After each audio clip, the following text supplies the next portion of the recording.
Hi friends, welcome to our channel. நான் உங்கள் அனிதா பேசுகிறேன் பெங்களூர்லேருந்து. இந்த வீடியோவில் எனக்கு வந்த பிரேஸ்லெட் ஆர்டர் பற்றி தான் பார்க்க போகிறோம். ஆல்ரெடி பார்ட் 1 போட்டிருக்கு, பார்க்காதவங்க பாருங்கள். இது வந்து பார்ட் 2. 10 பிரேஸ்லெட்ஸ் ஆர்டர் வந்தது. ஸோ 10 பிரேஸ்லெட்டில் 5 ஆர்டர் செய்தது ஒரு வீடியோவாக போட்டிருக்கேன். இன்னொரு 5 பிரேஸ்லெட் இன்னொரு வீடியோவாக போட்டிருக்கேன். வாங்க கண்டினியூ பண்ணலாம்.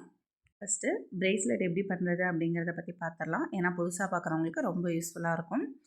பிரேஸ்லெட் செய்கிறதுக்கு தேவையான அளவு நம்ம எலாஸ்டிக் வந்து எடுத்துக்கணும். எலாஸ்டிக் வந்து 0.7 ஆர் 0.8 எது வேணாலும் நம்ம யூஸ் பண்ணிக்கலாம். பட் நான் வந்து மேக்ஸிமம் 0.7 தான் யூஸ் பண்ணுறேன். நல்லா இருக்குது. ஒரு 4-5 மாதமாகவே இதுதான் யூஸ் பண்ணிகிட்ருக்கேன். நான் ரஃப் யூஸ்க்கும் பிரேஸ்லெட் வந்து அப்பப்போ யூஸ் பண்ணிகிட்ருக்கேன். குழந்தைங்களுக்கும் யூஸ் பண்ணியிருக்கேன். So bracelet quality, elastic quality வந்து நல்லாயிருக்கு. ஸோ நீங்கள் தாராளமாக 0.7 யூஸ் பண்ணலாம். நம்ம வந்து ஃபஸ்ட்டு அளவு எப்படி எடுக்கணும் அப்படின்னா, நம்ம மணிக்கட்டில் வச்சு ஒரு சுற்றிக்கோங்க. சுற்றினதுக்கு பிறகு ஒரு 3 இன்ச்சு வந்து சேர்த்து விட்டு கட் பண்ணிக்கோங்க. அப்போ வந்து அந்த அளவு சரியாக இருக்கும். ஏன் அந்த 3 இன்ச் எக்ஸ்ட்ரா அப்படின்னா, நம்ம அப்போ தான் பிடிச்சி முடி போடுறதுக்கு கரெக்டாக இருக்கும்.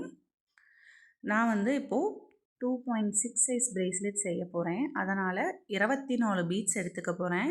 ஸோ 24 இல்லாட்டி 25 பீட்ஸ் எடுத்தோம் அப்படின்னா 2.6 சைஸுக்கு சரியாக இருக்கும். கொஞ்சம் முன்ன பின்ன நம்ம எலாஸ்டிக் தானே, ஸோ அட்ஜஸ்ட் பண்ணி போட்டுக்கலாம்.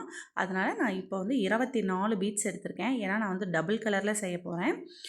ஒன்று வந்து crackled beads, white colour crackled beads, pink colour matte bead எடுத்திருக்கேன். ஸோ இது ரெண்டுலையும் ஆல்டர்னேட்டாக போட்டு கலர் காம்பினேஷனில் செய்ய போகிறேன். சூப்பராக இருக்குது. நீங்கள் வீடியோவை ஸ்கிப் பண்ணாமல் கடைசி வரை பாருங்கள். ஸோ ஒவ்வொன்றா நம்ம வந்து கோர்த்து எடுத்துக்கணும். இன்னொரு எட்ஜ் வந்து ஒரு சுண்டு விரலில் நான் பிடிச்சிருக்கேன் பார்த்தீங்களா, அந்த மாதிரி பிடிச்சிக்கோங்க. இல்லை அப்படின்னா நம்ம ஒரு சைடு கோர்க்க இன்னொரு சைடில் அந்த மணி வந்து வெளியே வந்துடும், அந்த பீட்ஸ். அதனால் கொஞ்சம் கேர்ஃபுல்லாக கோருங்க. ஃபஸ்ட்டு டைம் செய்யும்போது ஒரு 5 நிமிஷத்துலேருந்து ஒரு 10 நிமிஷம் ஆகலாம். பட் ட்ரை பண்ணுங்கள், கண்டிப்பாக அழகாக வரும். ரொம்ப ரொம்ப ஈஸியானது தான். எனக்கு இந்த ஆர்டர் வந்து வாட்ஸ்அப் ஸ்டேட்டஸ் தான் மெயினாக எனக்கு இந்த ஆர்டர் வரத்துக்கு ஹெல்ப் பண்ணுச்சு. ஸ்கூல்லேருந்து வந்த ஆர்டர் தான் இது. ஸோ பார்ட் 1 பார்த்துருந்தீங்க அப்படின்னா உங்களுக்கு கண்டிப்பாக தெரிஞ்சிருக்கும். பார்க்காதவங்க கண்டிப்பாக நம்ம சேனலில் பார்ட் 1 பாருங்கள். ஸோ மொத்தமாக 10 பிரேஸ்லெட் ஆர்டர் வந்தது. அந்த 10 பிரேஸ்லெட்டில் 5 பிரேஸ்லெட் ஆர்டர் ஆல்ரெடி செஞ்சது ஒரு வீடியோ போட்டாச்சு. ரொம்ப லென்த்தாக இருக்கனால அதை வந்து 2ஆக ஸ்ப்ளிட் பண்ணி இப்போது மீதமுள்ள 5 பிரேஸ்லெட் செய்கிறத நான் இந்த வீடியோவில் உங்கள்கிட்ட ஷேர் பண்ணியிருக்கேன். கண்டிப்பாக பிரேஸ்லெட் செய்கிறதுக்கு இந்த மாதிரி ட்ரை பண்ணி பாருங்கள். ஸோ ஃபஸ்ட்டு நம்ம அளவு எடுத்து கட் பண்ணிக்கணும். அதுக்கப்புறம் என்ன சைஸோ அந்த சைஸுக்கு தகுந்த மாதிரி பீட்ஸ் வந்து எடுத்துக்கணும். இப்போ வந்து இந்த 2.6 சைஸுக்கு நான் 24 பீட்ஸ் எடுத்திருக்கேன். நம்ம ஒவ்வொரு டைமும் கோர்க்கும்போதும் எத்தனை வந்து நம்ம இருக்குது அப்படின்னு பீட்ஸ் வந்து கவுண்ட் பண்ணிக்கணும். பீட்ஸ் அதிகமாக இருந்ததுன்னா கூட ஒன்றும் பிரச்சனை இல்லை, லைட்டாக லூஸாக இருக்க மாதிரி இருக்கும். பட் பீட்ஸ் வந்து கம்மியாக போயிடுச்சு அப்படின்னா, கொஞ்சம் டைட் கொடுத்தது அப்படின்னா கஸ்டமர் போடும் பொழுது டக்குன்னு அது பிஞ்சு போகிறதுக்கான வாய்ப்பு இருக்குது. அதனால் பீட்ஸ் வந்து கொஞ்சம் கரெக்டாக கவுண்ட் பண்ணி போடுங்க. இந்த மாதிரி டபுள் கலர் காம்பினேஷன் வந்து நம்ம பார்க்குறதுக்கு லுக் வைஸ் சூப்பராக இருக்கும். முடிச்சு வந்து 3லேருந்து 4 முடிச்சு போட்டுக்கோங்க. இப்போ வீடியோவில் பார்க்குற மாதிரி பொறுமையாக போடுங்க. ஃபஸ்ட்டு முடிச்சு போடும்போது கொஞ்சம் பொறுமையாகவே போடுங்க. இப்படி போட்டுட்டு லைட்டாக இப்படி இழுத்து விடுங்க. ஒரு முடிச்சும் போட்டதுக்கப்புறமா இந்த மாதிரி லைட்டாக வந்து இழுத்து விடணும். இல்லை அப்படின்னா அது கழண்டு விழுந்துடும். நீங்கள் எத்தனை முடிச்சு போட்டிங்க அப்படின்னாலுமே இந்த மாதிரி லைட்டாக இழுத்து போடலை அப்படின்னா அது வந்து கழண்டு வந்துடும். ஸோ ஒரு முடிச்சு போட்டுட்டு லைட்டாக இழுங்க. ரொம்ப ஃபோர்ஸ் கொடுத்து இழுத்திங்கன்னா மொத்தமாகவே பிஞ்சிடும். ஸோ லைட்டாக இப்படி இழுத்திங்க அப்படின்னாவே போதும். அழகாக அது வந்துட்டு செட் ஆகிக்கும். அதிகபட்சம் ஒரு 4-5 முடிச்சு வரைக்கும் கூட போடலாம். பட் ஒரு 3 to 4 முடிச்சு போட்டிங்கனாவே போதுமானதாக இருக்கும். அதுக்கப்புறமா ஒண்டாக கட் பண்ணாமல் ஒரு 1 mm 2 mm விட்டு அதுக்கப்புறமா கட் பண்ணுங்கள். வீடியோவில் பாருங்கள். ஸோ இந்த மாதிரி லைட்டாக ஒரு 1 mm 2 mm அந்த எலாஸ்டிக்கை விட்டு கட் பண்ணிங்க அப்படின்னா அது வந்து உங்களுக்கு கரெக்டாக இருக்கும். அதுக்கப்புறம் இந்த மாதிரி லைட்டாக இழுத்து விடுங்க. அப்போ தான் வந்து எலாஸ்டிக் வந்து நமக்கு லூஸ் கொடுக்கும். அப்போ கஸ்டமர் கையில் போடும் பொழுது நமக்கு ஈஸியாக இருக்கும். இல்லை அப்படின்னா அவங்க ஃபஸ்ட் டைம் போடும்போது ஒரு ஆர்வத்தில் ஸ்பீடாக இழுத்தாங்க அப்படின்னா அது டக்குன்னு பிஞ்சிரும். ஸோ தெரியாது இல்லையா, அதனால் கொஞ்சம் இந்த மாதிரி எலாஸ்டிக் ஒரு 2 தடவை லூஸ் பண்ணி விட்டீங்க அப்படின்னாவே போதும். பிரேஸ்லெட் போடுறதுக்கு அவங்களுக்கு வசதியாக இருக்கும். ஸோ நம்ம இந்த வீடியோவில் கண்டினியூவாக 10 பிரேஸ்லெட்ஸ் வந்து எப்படி கம்ப்ளீட் பண்ணோம் அப்படிங்கிறத பற்றி தான் பார்க்க போகிறோம். ஸோ ஸ்கிப் பண்ணாமல் பாருங்கள். ஃபஸ்ட் டைம் நம்ம வீடியோ பார்க்குறீங்க அப்படின்னா நம்ம சேனலை மறக்காமல் சப்ஸ்கிரைப் பண்ணி வச்சுக்கோங்க. நம்ம சேனலில் money saving tips, gold saving tips, சின்ன பிஸ்னஸாக சின்ன அமௌண்ட் வச்சு எப்படி பிஸ்னஸ் சக்ஸஸ்ஃபுல்லாக பண்ணலாம், நான் எப்படி கஸ்டமர்ஸ் கிட்ட ஆர்டர்ஸ் எடுக்கிறேன், அதை எப்படி கம்ப்ளீட் பண்ணி அனுப்புகிறேன், இந்த மாதிரி வீடியோஸ் தான் நம்ம சேனலில் வரும். ஸோ இந்த மாதிரி வீடியோஸ்லாம் யூஸ்ஃபுல்லாக இருக்கும் அப்படின்னு நினச்சிங்க, இல்லை உங்களுக்கு தேவைப்படுது அப்படின்னா நம்ம சேனலை கண்டிப்பாக சப்ஸ்கிரைப் பண்ணி வச்சுக்கோங்க. உங்களுக்கு இந்த வீடியோ பிடிச்சிருந்தனா ஒரு லைக் பண்ணி சப்போர்ட் பண்ணுங்கள். உங்களுக்கு இந்த வீடியோ பிடிச்சிருக்கா இல்லையா அப்படிங்கிறத நீங்கள் கொடுக்குற அந்த லைக்ஸில் தான் நமக்கு தெரியும். ஸோ ஒரு லைக் பண்ணி சப்போர்ட் பண்ணுங்கள். இப்போ வந்து நம்ம பிஸ்னஸ் எப்படி ஸ்டார்ட் பண்ணலாம் அப்படிங்கிறத பற்றி எனக்கு தெரிஞ்ச விஷயங்கள், என்னுடைய அனுபவங்களை உங்கள்கிட்ட ஷேர் பண்ணுறேன். கண்டிப்பாக உங்களுக்கு யூஸ்ஃபுல்லாக இருக்கும்னு நினைக்கிறேன். ஸோ வீடியோவை ஸ்கிப் பண்ணாமல் கண்டினியூவாக கேளுங்க. கண்டிப்பாக உங்களுக்கு ஒரு ஐடியா கிடைக்கும். அதிலேருந்து நீங்கள் ஒரு பிஸ்னஸ் வந்து ஸ்டார்ட் பண்ணுவீங்க. அப்படி பண்ணீங்க அப்படின்னா கமெண்ட் செக்ஷனில் சொல்லுங்கள். எனக்கு ரொம்ப ஹாப்பியாக இருக்கும். இல்லை இந்த ஐடியாஸ், இந்த வீடியோ உங்களுக்கு ஹெல்ப்ஃபுல்லாக இருக்குது அப்படின்னாலும் நீங்கள் கமெண்ட் பண்ணுங்கள். ரொம்ப ஃபஸ்ட் நம்ம பிஸ்னஸ் ஸ்டார்ட் பண்ணணும் அப்படின்னா நமக்கு எந்த விஷயம் செய்ய பிடிச்சிருக்கு அப்படின்னு பாருங்கள். அப்போ தான் அந்த பிஸ்னஸ் வந்து நமக்கு சக்ஸஸ்ஃபுல்லாக இருக்கும். எந்த ஒரு ஸ்டேஜிலுமே போர் அடிக்காது. இன்ட்ரெஸ்டிங்காக அந்த விஷயத்தை வந்து நம்மளால் செய்ய முடியும். ஸோ இப்போ உங்களுக்கு இந்த பிரேஸ்லெட் மேக்கிங் வந்து பிடிச்சிருக்கு அப்படின்னா, நீங்கள் அதை ஒரு பிஸ்னஸாக கொண்டு போக போகிறீங்க அப்படின்னா, ஃபஸ்ட்டு இந்த மாதிரி நிறைய வீடியோஸ் பாருங்கள். அப்போ வந்து உங்களுக்கு ஒரு ஐடியா கிடைக்கும். அதுலேருந்து புதுசாக உங்களுக்கு வந்துட்டு டவுட்ஸ் வரும். இது எப்படி பண்ணுறாங்க, இதோட ப்ரைஸ் என்ன அப்படிங்கிறது டவுட்ஸ் வரும். அப்படி வந்ததுனாவே நீங்கள் வந்து சக்ஸஸ்ஃபுல் தான். ஸோ அதுக்கப்புறமா நீங்கள் வந்து ப்ராடக்ட் வந்து சர்ச் பண்ணணும். ப்ராடக்டோட டீட்டெயில்ஸ், அதாவது அமௌண்ட் டீட்டெயில்ஸ் யார்கிட்ட கம்மியாக இருக்குது அப்படிங்கிறத தான் நீங்கள் ஃபஸ்ட்டு சர்ச் பண்ணி தெரிஞ்சுக்கணும். நிறையா வந்து ஆன்லைன்லேயும் சேல் பண்ணுறாங்க, வெப்சைட்டில் சேல் பண்ணுறாங்க. அதுக்கப்புறமா பெரிய பெரிய ஷாப்பும் இருக்குது, ரா மெட்டீரியல்ஸ் ஷாப்பு. ஸோ நீங்கள் அங்கேயும் போயிட்டு விசாரிக்கணும். நீங்கள் ஒரு நல்ல பிஸ்னஸ் பெரிய லெவலில் பண்ணுறீங்க அப்படின்னா கண்டிப்பாக இது எல்லாமே நீங்கள் வந்து செஞ்சீங்க அப்படின்னா தான் உங்களுக்கு வந்து ப்ராஃபிட்டும் வரும். உங்களோட பிஸ்னஸ் வந்து சக்ஸஸ்ஃபுல்லாகவும் போகும். இல்லை நான் இப்போ தான் பிகினர், எனக்கு வந்து பெரிய அமௌண்ட் இன்வெஸ்ட்மெண்ட் பண்ணுறதுக்கு பயமாக இருக்குது, என்கிட்ட அவ்வளோ அமௌண்ட் இல்லை அப்படின்ற மாதிரி நீங்கள் ஃபீல் பண்ணீங்க அப்படின்னா ரா மெட்டீரியல்ஸ் வந்து மினிமம் ஒரு 500 ருபீஸ்க்கு மட்டும் வாங்குங்க. இல்லை அப்படின்னா உங்களுக்கு அதுவே ஒரு ஸ்ட்ரெஸ்ஃபுல்லாக வந்து மாறிடும். ஐயோ இவ்வளோ அமௌண்ட் நம்ம போட்டிருக்கோம், எதுவும் ஆர்டர்ஸ் வரல அப்படிங்கிற மாதிரி உங்களுக்கு அதுவே ஸ்ட்ரெஸ்ஸாக இருக்கும். ஸோ ஒரு 500 ருபீஸ் மினிமம் இன்வெஸ்ட்மெண்ட் பண்ணி மெட்டீரியல்ஸ் வாங்குங்க. பட் அந்த மெட்டீரியல்ஸ் வாங்குறதுக்குமே வந்து சர்ச் பண்ணுங்கள். இன்ஸ்டாவில் இந்த மாதிரி எல்லா இடத்துலையுமே ரா மெட்டீரியல்ஸ் நமக்கு எங்கே அமௌண்ட் வந்து கம்மியாக கிடைக்கிது ப்ளஸ் குவாலிட்டியாக கிடைக்கிது அப்படின்னு சர்ச் பண்ணுங்கள். கண்டிப்பாக நம்ம ஒரு பிஸ்னஸ் பண்ணுறோம் அப்படின்னா ரா மெட்டீரியல்ஸ் சர்ச் அப்படிங்கிறது நம்ம தான் பண்ணணும். அப்போ தான் வந்து நமக்கு கரெக்டாக இருக்கும். அப்படி பண்ணிவிட்டு பிஸ்னஸ் ஸ்டார்ட் பண்ணும்போது தான் நமக்கு வந்து ப்ராஃபிட் இருக்கும். ஏன்னா நிறைய பேர் இந்த பிஸ்னஸ் பண்ணிகிட்டு இருப்பாங்க. அப்போது வந்து நமக்கு காம்படிட்டரும் கொஞ்சம் ஜாஸ்தியாக தான் இருக்கும். எல்லா பிஸ்னஸ்லேயுமே அப்படி தான் இருக்கும், பிஸ்னஸ்லேயும். ஸோ நீங்கள் வந்து இந்த பிஸ்னஸ் பண்ணும் பொழுதும் அந்த மாதிரி பார்த்தீங்க அப்படின்னா மட்டும்தான் உங்களுக்கு ப்ரைஸ் கரெக்டாக இருக்கும். ப்ரைஸ் ஃபிக்ஸிங் அப்போ தான் நீங்கள் வந்து கஸ்டமர்கிட்ட இந்த ப்ரைஸ் அப்படின்னு சொல்லி விற்க முடியும். இல்லை நீங்கள் வந்து உங்களோட ரா மெட்டீரியல்ஸே ஹை ப்ரைஸில் இருக்கும் பொழுது நீங்கள் அப்படி வாங்கினீங்க அப்படின்னா நீங்கள் கஸ்டமருக்கு கொடுக்கும் பொழுது உங்களுக்கு ஒன்றா ப்ராஃபிட் இருக்காது, இல்லாட்டி ஹை ப்ரைஸாக இருக்கும் பொழுது கஸ்டமர் வந்து வாங்க மாட்டாங்க. அவ்வளோ சீக்கிரம் உங்கள்கிட்ட வாங்க மாட்டாங்க, இவ்வளோ ப்ரைஸா அப்படின்னு சொல்லிட்டு. அதனால் நமக்கு கஸ்டமரும் லாஸ் ஆகுங்க, பிஸ்னஸும் லாஸ் ஆகும். ஸோ ரா மெட்டீரியல் சர்ச் பண்ணுறது ரொம்ப ரொம்ப இம்பார்ட்டன்ட். பட் நான் இப்போ தான் பேசிக்காக பண்ணுறேன், ஸ்டார்ட் பண்ணியிருக்கேன் அப்படின்னா ஃபஸ்ட்டு நீங்கள் வந்து ப்ராஃபிட்டை மைண்டில் வைக்காதீங்க. ப்ராஃபிட்டே இல்லை அப்படின்னாலும் நீங்கள் வந்து கஸ்டமருக்கு செய்து கொடுங்க. அவங்க வாங்கினாங்க அப்படின்னா அதுவே ஒரு பிஸ்னஸ், அதுதான் நமக்கு ஃபஸ்ட்டு சக்ஸஸ்ஸு. ஏன்னா கஸ்டமர் வந்து நம்மக்கிட்ட ஒரு பொருளை வாங்குறதே வந்துட்டு ரொம்ப பெரிய விஷயம். ஏன்னா ஒவ்வொரு பொருளும் அவங்களுக்கு மனசுக்கு பிடிச்ச மாதிரி இருக்கணும். அப்போ தான் அவங்க வந்து வாங்குவாங்க, ஒரு நம்பிக்கையாக இருந்தால் மட்டும்தான். அதனால் ஃபஸ்ட்டு வந்து நீங்கள் ப்ராஃபிட்டை கன்சிடர் பண்ணாதீங்க, கஸ்டமர் வந்து கன்சிடர் பண்ணுங்கள். அதுக்கப்புறம் கண்டிப்பாக நமக்கு கஸ்டமர் வந்து மறுபடியும் வருவாங்க. இப்போ வந்து நம்ம 500 ருபீஸ்க்கு வாங்கும் பொழுது அந்த பொருளோட விலை ஒரு மாதிரி இருக்கும்.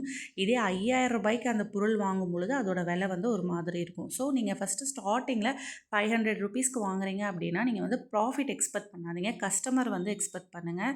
அப்போ தான் நம்மளோட பிஸ்னஸ் வந்து நெக்ஸ்ட் லெவலுக்கு போகும். அதுக்கப்புறம் நீங்கள் அந்த ப்ராடக்ட்டை 5000 ருபீஸ்க்கு நீங்கள் பர்ச்சேஸ் பண்ணும்பொழுது அந்த ப்ராடக்ட்டோட விலை வந்து உங்களுக்கு ரொம்ப சீப் அண்ட் பெஸ்ட்டாக தெரியும். அப்போ வந்து உங்களுக்கான ப்ராஃபிட் வந்து வரும். ப்ளஸ் இந்த கஸ்டமரை இன்னொரு 4 கஸ்டமரை வந்து நமக்கு ரெஃபர் பண்ணி கொடுப்பாங்க. கண்டிப்பாக இந்த மாதிரி ஒரு பிஸ்னஸ் செய்யும் பொழுது சின்ன சின்ன டிப்ஸ்லாம் வந்துட்டு நம்ம ஃபாலோ பண்ணணும். அப்படி பண்ணோம் அப்படின்னா தான் சக்ஸஸ்ஃபுல்லாக போக முடியும். இல்லை நான் பல்காக பர்ச்சேஸ் பண்ணுறேன், பெரிய லெவலில் பண்ணுறேன் அப்படின்னாலும் தாராளமாக பண்ணுங்கள். அப்படி பண்ணும் பொழுது நீங்கள் வந்துட்டு வெப்சைட்டில் வாங்குறத விட பெரிய பெரிய கடைகளில், ஹோல்சேல் கடைகளில் வாங்கினீங்க அப்படின்னா உங்களுக்கு வந்து ப்ராஃபிட் வந்து கொஞ்சம் நல்லா பார்க்கலாம். இங்கே என்னுடைய எக்ஸ்பீரியன்ஸை தான் நான் வந்து ஷேர் பண்ணிகிட்ருக்கேன். நான் வந்து 3000 ருபீஸ் இன்வெஸ்ட்மெண்ட் பண்ணேன். ஸோ எல்லோரும் 3000 ருபீஸ்க்கு இன்வெஸ்ட்மெண்ட் பண்ணணும் அப்படின்றது கிடையாதுங்க. நீங்கள் 500 ருபீஸ் இன்வெஸ்ட்மெண்ட் பண்ணியும் இந்த பிஸ்னஸை ஸ்டார்ட் பண்ணலாம். 5000ம் இன்வெஸ்ட்மெண்ட் பண்ணலாம், 50,000ம் இன்வெஸ்ட்மெண்ட் பண்ணலாங்க. நம்ம இன்வெஸ்ட்மெண்ட் பண்ணுற அளவுக்கு நமக்கு வந்து ப்ராஃபிட் கண்டிப்பாக கிடைக்கும். பட் நம்ம வந்து இப்போ தான் ஸ்டார்ட் பண்ணுறோம் அப்படின்னா கொஞ்சம் அமௌண்ட் வந்து கம்மியில் இன்வெஸ்ட்மெண்ட் பண்ணி நம்ம ட்ரை பண்ணிவிட்டு அதுக்கப்புறமா பிஸ்னஸை வந்து எக்ஸ்பேண்ட் பண்ணிக்கலாம். எடுத்ததுமே பெரிய முதல் போட்டு பிஸ்னஸ் ஸ்டார்ட் பண்ணுறது அப்படிங்கிறது என்ன கேட்டால் கொஞ்சம் ரிஸ்க்கான விஷயங்க. அதனால் நீங்கள் சின்ன அமௌண்ட்டில் ஃபஸ்ட்டு ஸ்டார்ட் பண்ணுங்கள். இந்த மாதிரி பிரேஸ்லெட்ஸ்லாம் செய்து ஃபஸ்ட்டு நீங்களும் போட்டுக்கோங்க. உங்கள் குழந்தைங்களுக்கும் போட்டு விடுங்க. ப்ளஸ் உங்கள் பக்கத்து வீட்டில் எல்லாருக்கிட்டையும் சொல்லுங்கள், இந்த மாதிரி நான் வந்து ஸ்டார்ட் பண்ணியிருக்கேன் அப்படின்னு சொல்லி சொல்லுங்கள். சப்போர்ட் பண்ணுங்கள் அப்படின்னு சொல்லி சொல்லுங்கள். தென் வந்து உங்கள் ஸ்டேட்டஸில் வந்து அப்டேட் பண்ணிக்கிட்டே இருங்க. ஃபோட்டோஸ் கலர் கலராக வச்சுக்கிட்டே இருங்க. அப்போ வந்து கஸ்டமர்ஸ்க்கு அந்த ஒரு விஷயத்தை பார்க்க அவங்களுக்கு வந்து பிடிக்க ஆரம்பிக்கும். ஸோ நம்மக்கிட்ட வந்து ஆர்டர் கொடுக்கறதுக்கு நிறைய சான்ஸ் இருக்குது. அப்படி இல்லை அப்படின்னாலும் அவங்களுக்கு தேவைப்படும் பொழுது கண்டிப்பாக நம்மக்கிட்ட வந்து ஆர்டர் கொடுப்பாங்க. கொஞ்சம் பொறுமையாக இருக்கணுங்க. ஒரு பிஸ்னஸ் ஸ்டார்ட் பண்ணதும் நமக்கு வந்து இமீடியட்டாக நிறைய ஆர்டர்ஸ் வரும் அப்படின்னு எக்ஸ்பெக்ட் பண்ண முடியாது. சம்டைம்ஸ் சம் மெம்பர்ஸ்க்கு அந்த மாதிரி இமீடியட்டாக ஆர்டர்ஸ் வர்றதுக்கான வாய்ப்பு இருக்குது. பட் நம்ம அதை பார்த்துட்டு நமக்கு மட்டும் ஆர்டர்ஸ் வரலையே, அவங்களுக்குலாம் ஆர்டர்ஸ் வந்துருச்சே, நமக்கு மட்டும் கம்மியாக ஆர்டர் இருக்குது அப்படிங்கிறத நமக்கு வந்து ஒரு மாதிரி ஸ்ட்ரெஸ்ஸாக இருக்கும். பட் அந்த மாதிரிலாம் ஸ்ட்ரெஸ் ஆகாமல் நமக்கு கிடைக்கிற ஆர்டர்ஸ் வச்சுட்டு ஓகே அப்படிங்கிற மாதிரி நம்ம ரன் பண்ணிக்கிட்டே போகணுங்க. ஸ்ட்ரெஸ் ஆனோம் அப்படின்னா அது வந்து நமக்கு பெரிய ட்ராபேக்கு. நம்மளால் அடுத்த லெவலுக்கு போகவே முடியாது. ஸோ குறைஞ்ச ஆர்டர் வந்தாலுமே அதை வந்து ஹாப்பியாக நம்ம வந்து சக்ஸஸ்ஃபுல்லாக கொண்டு போகணும். கம்ப்ளீட் பண்ணி நம்ம வந்து கஸ்டமர்ஸ் கிட்ட கொடுக்கணுங்க. நம்ம வந்து சின்ன சின்னதாக பிஸ்னஸ் செய்ய ஸ்டார்ட் பண்ணோம் அப்படின்னா கண்டிப்பாக ஃப்யூச்சரில் வந்து அது நமக்கு கை கொடுக்கும். ஒரு ஹோம் மேக்கராக இருந்துட்டு நம்மளுக்கு நிறைய விஷயங்கள் வந்து நம்ம கற்றுக்கணுங்க. எந்த விஷயங்களும் கற்றுக்காமல் இருக்கக்கூடாது.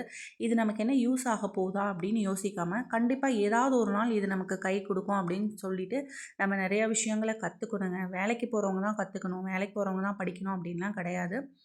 ஹோம் மேக்கர்ஸ் ஆகிய நம்மளும் கண்டிப்பாக படிக்கலாங்க, கற்றுக்கலாம். சின்ன சின்ன விஷயங்கள் இப்போ படிக்க முடியாதவங்க நிறைய விஷயங்கள் கற்றுக்கலாங்க. இது மாதிரி கைத்தொழில் வந்து நிறையா கற்றுக்கலாம். ஒரு விஷயம் தான் நமக்கு தெரியணும் அப்படின்றது கிடையாதுங்க. பிரேஸ்லெட் மேக்கிங்னால் இது மட்டும்தான் தெரியணும்னு இல்லை, நிறைய விஷயங்கள் இந்த மாதிரி நம்ம கற்றுக்கிட்டோம் அப்படின்னா கண்டிப்பாக அது ஒரு நாளைக்கு வந்து நமக்கு ஹெல்ப் பண்ணுங்க.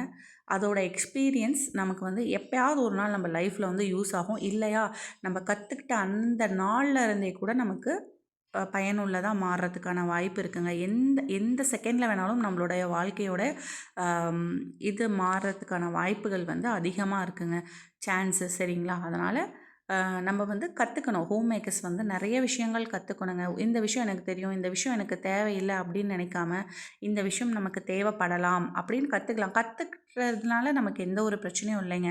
ஒரு விஷயத்தை கற்றுக்கிறதுல நமக்கு வந்து எந்த ஒரு தயக்கமும் தேவையில்லைங்க. கற்றுக்கலாம். இதை கற்றுக்கிட்டு நம்ம என்ன பண்ண போகிறோம் அப்படிங்கிறத யோசிக்காமல் இதை கற்றுக்கிட்டா நமக்கு யூஸ்ஃபுல்லாக இருக்கும், ஏதாவது ஒரு விதத்தில் யூஸ் ஆகும் அப்படிங்கிற மாதிரி நினச்சிட்டு புது புது விஷயங்களை கற்றுக்கோங்க. இந்த மாதிரி நம்மளா செய்து செயல் பண்ணுற மாதிரி இந்த மாதிரி இது மட்டும் இல்லைங்க, கூடை போடுறது, அதுக்கப்புறமா இந்த மாதிரி நிறைய விஷயங்கள் இருக்குது இல்லையா, சின்ன சின்ன ஹேண்ட்பேக்ஸ் போடுறது, இந்த மாதிரி நிறைய விஷயங்கள் வந்து நம்ம கற்றுக்கணுங்க. கற்றுக்கிட்டு நம்ம ஸ்கில்லை வந்து டெவலப் பண்ணி வைக்கணும். கண்டிப்பாக அந்த ஒரு நாள் வந்து நமக்கு யூஸ்ஃபுல்லாக இருக்குங்க. நம்ம சேல் பண்ணுறோமோ இல்லையோ நம்மளோட தேவைகளை ஃபுல்ஃபில் பண்ணுறதுக்காவது நம்மளே செய்து நம்ம போட்டுக்கலாம். நம்ம குழந்தைங்களுக்கு அதை வந்து செஞ்சு கொடுக்கலாம். ஸோ நம்ம எந்த ஒரு விஷயத்தையுமே இது நமக்கு தேவையில்லை, இதை ஏன் நம்ம கற்றுக்கணும் அப்படின்னு நினைக்காம இதை ஏன் நம்ம கற்றுக்கக்கூடாது அப்படின்னு நினச்சி எல்லா விஷயத்தையுமே கற்றுக்கோங்க.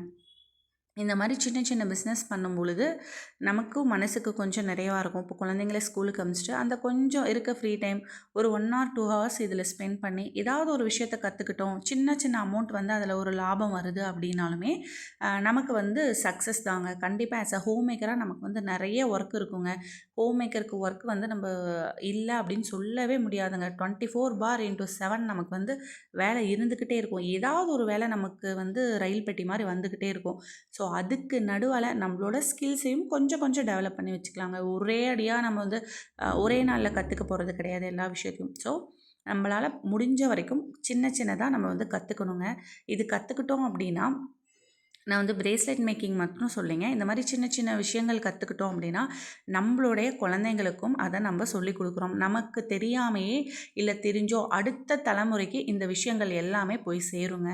சின்ன சின்ன விஷயங்கள் கூட நம்ம செய்கிறது நம்ம குழந்தைங்க அப்படியே பார்த்து செய்ய ஆரம்பிப்பாங்க. இப்போ நம்ம ஒரு விஷயத்தை கற்றுக்குறோம், ஒரு கிளாஸ் போயோ இல்லை யூடியூப் போய் பார்த்தோ இந்த மாதிரி நம்ம கற்றுக்குறோம். ஆனால் அந்த ஒரு விஷயத்தை வந்து நம்ம குழந்தைங்க நம்மக்கிட்ட இருந்து ஈஸியாக கற்றுக்குவாங்க. அதை அடுத்த தலைமுறைக்கு அழகாக நம்ம வந்து கேரி பண்ணிக்கலாங்க. ஸோ அவங்களோட லைஃபுக்கும் அது வந்து கண்டிப்பாக யூஸ் ஆகும்.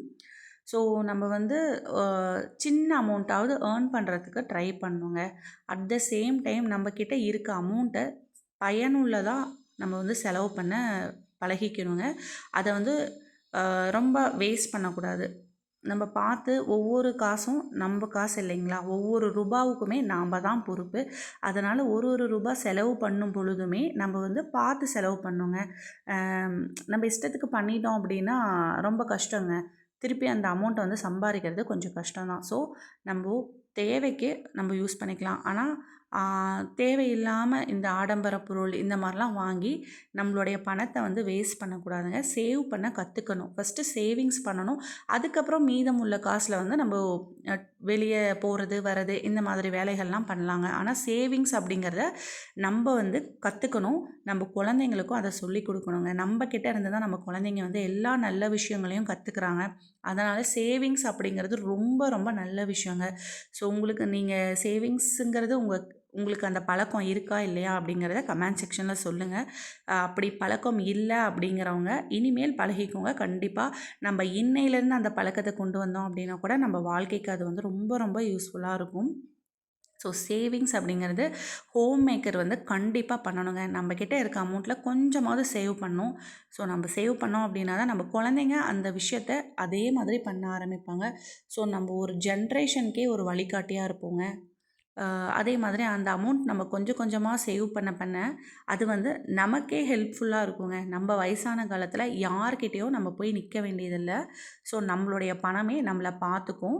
நம்ம வந்து யார்கிட்டேயும் பணத்துக்காக போய் நிற்கவே கூடாதுங்க. அதனால் நம்மளால் முடிஞ்ச வரைக்கும் சின்ன சின்ன வேலைகள் செய்தாவது நம்ம வந்து அமௌண்ட்டு ஏர்ன் பண்ணணும். அது வந்து ரொம்ப ரொம்ப முக்கியமான விஷயங்க. ஸோ முடிஞ்ச வரைக்கும் ட்ரை பண்ணுங்கள். ரொம்ப ஸ்ட்ரெஸ் ஆகி தான் நம்ம அந்த வேலையெல்லாம் பண்ணணும் இல்லைங்க. ஈஸியாக பொறுமையாக நம்ம வந்து பண்ணிக்கலாம். ஸோ இந்த 10 பிரேஸ்லெட்ஸ் வந்து கம்ப்ளீட் பண்ணியாச்சு. ஸோ ஒரு பிரேஸ்லெட் வந்து அந்த மேம்க்கு நம்ம காம்ப்ளிமெண்ட்டாக கொடுக்குறோம் blue colour. So thanks for வாட்சிங்.